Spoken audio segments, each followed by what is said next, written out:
Hey everybody and welcome. Today we will be discussing about how to add multiple currencies to Shopify store. So this is pretty easy.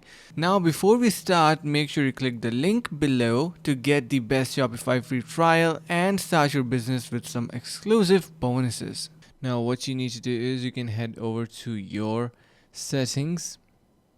From there, head over to markets, and you're going to be introducing a new market in here since we need a different currency. So you can see each of these countries is going to be having different, of course, currency. So each currency comes with these, so you can incorporate that or add a market, and then you're going to enter a market name.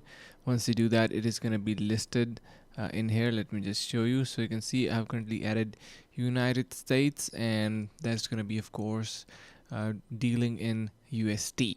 So that is pretty much it for this video, guys, and I hope this is going to be helpful.